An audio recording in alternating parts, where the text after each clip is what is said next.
Parse येथे नुकत्याच झालेल्या मुसळधार पावसामुळे कोसळलेल्या घराच्या दुरुस्तीचे काम लवकरच पूर्ण होणार असून गणेश चतुर्थीपूर्वीच हे काम मार्गी लागेल, अशी माहिती मांद्रेचे आमदार जी. तारोलकर यांनी दिली आहे. नागरिकांच्या सुरक्षिततेसाठी प्रशासन तत्पर असून संबंधित कुटुंबाला लवकरच नव्या घरात सण साजरा करता यावा यासाठी प्रयत्न सुरू आहेत. पारसे गावात अलीकडे झालेल्या मुसळधार पावसामुळे एक घर पूर्णतः कोसळून पडले होते. या घटनेमुळे संबंधित कुटुंब बेघर झाले.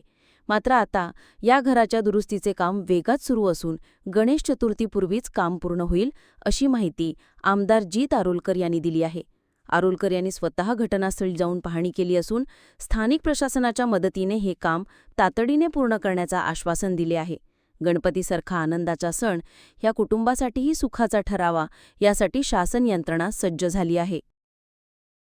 तेका हे फेस करचे पडले, तेका लागून सकाळी फुडें जेन्ना मेसेज पावली म्हाका तेन्ना सकाळी फुडें ते इन्स्पेक्शनाक थंय गेल्लो आनी ते वार्षिक पद्दतीन गणपती पुजता आनी गेल्या वर्सा गणपती मुद्दाम हांव गेल्लो तेंगेर आनी ती परिस्थिती पळोवन तुमी फोटवार पयले आसतले सगळें घरूच ना जाल्ल्या तेका लागून इन्स्पेक्शन आयज सकाळी फुडें केलां आनी आतां इमिजिएटली हांवें सांगलां ते घर रिपेर करून म्हणजे चवथी पयलीं तांकां गणपती पुजपाक प्रोविजन करून दिवचें म्हणून आनी ते प्रमाणे काम फाल्यांच्यान सुरवात जातलें आनी तांकां तें घर बांदून मेळटलें.